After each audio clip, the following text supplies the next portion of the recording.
What's up, guys? It's Lugo back with Flex Appeal episode 71. Today is day number 5, push B of week 12. I started off with Duffalo Bench as I've been doing on this day. Did 95 kilos or 209 pounds for a 4x6. I've been really enjoying Duffalo Bench. I think this is like the second block overall where I've done it. I think last year I did it for like 8 weeks or nine, and I think it's been about the same here. And I really, really enjoy it. I think that it is a great variation for me to do.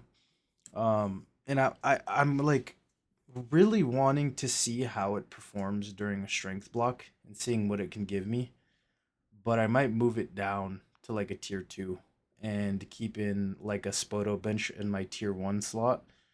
Um, and then maybe just like take out dumbbell bench or add this one to my second day.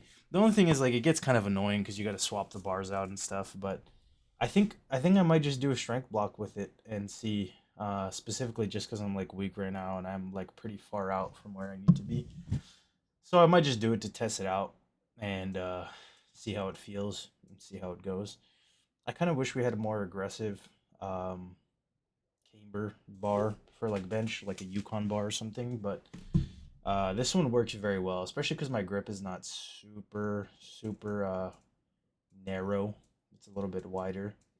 I'm like a little bit before the ring, so it ends up working out for me. I could probably go a little bit wider and like pinky on the ring or like ring finger on the ring and be good.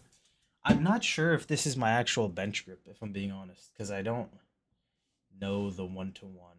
I should probably get a bar and like put it on it and see so that it could be a little bit more accurate. I'll probably do that next week, but um, either way, it's I'm still pretty strong on that compared to like what my regular bench sets are. So that is good. I'm very glad about that.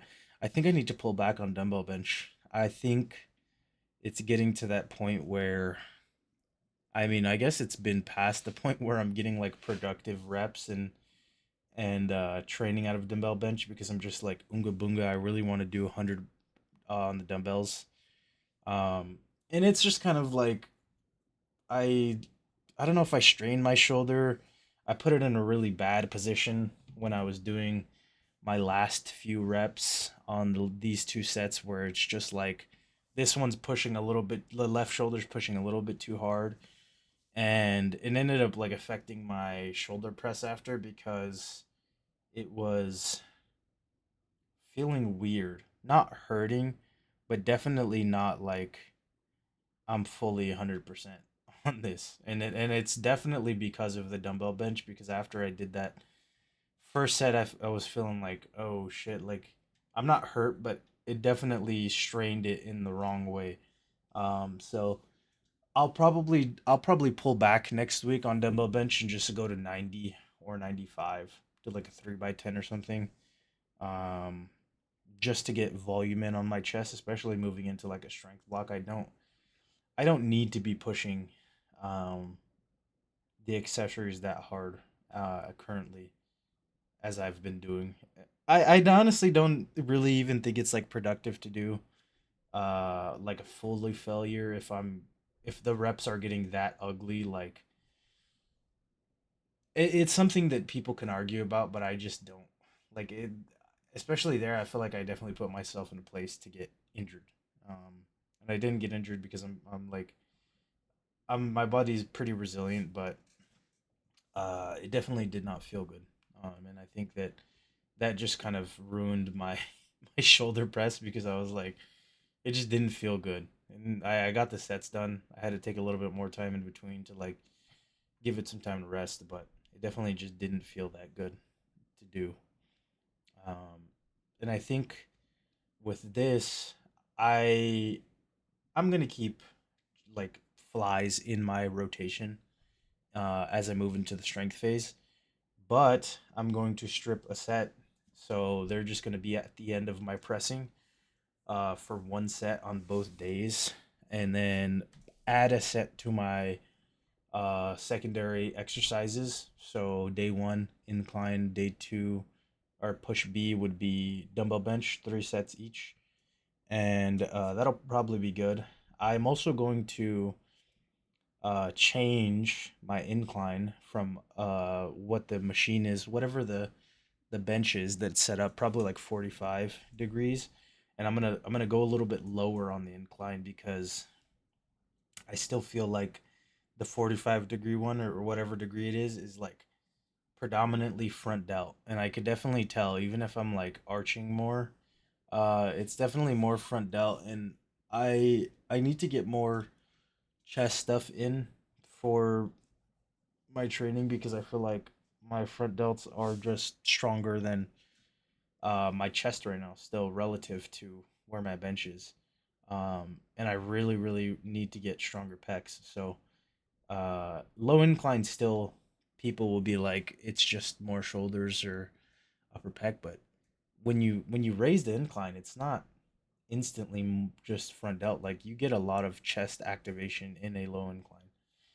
And I think it's kind of underrated. I think people just go to like a super high incline and ends up just being all front delt. But I'm gonna test it out and see. I'm feeling pretty lean. I don't know where my weight is at. It's been like a few days, so I don't know if I've dropped. I've kind of been eating like a fiend.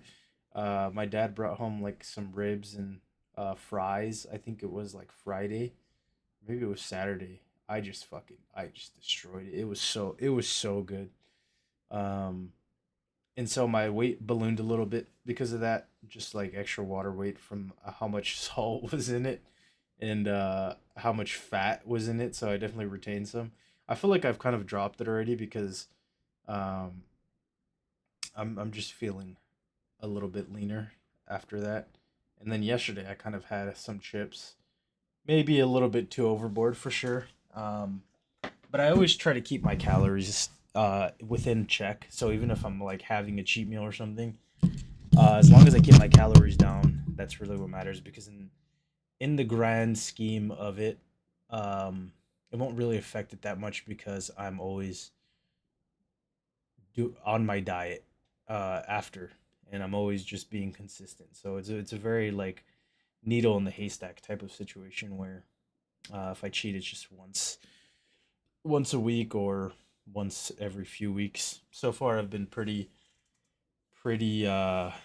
dedicated to my diet, which is nice. I don't know if I've ever had this level of dedication to my diet. Even when I was well, maybe when I was like at my peak, I would say like a physique in 2021, I was pretty dedicated, but I had a very bad binging problem, like very, very bad. Um, and it's something that I keep in the back of my head where it's like I don't I've never been diagnosed, so I don't want to say that I for sure do, but I know that when I get hungry and I'm very hungry, I can very easily go way overboard, like into the 5-6,000 calorie range easily, like probably like 8,000 if I'm being honest. There's been a streak of a few days where I've probably eaten like 30,000 calories. That is not a joke either. Like I can eat a lot.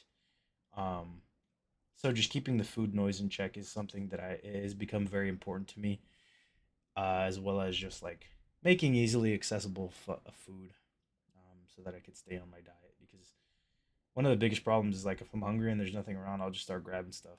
Sometimes like not as of recent, but I will just start eating stuff because I'm so hungry.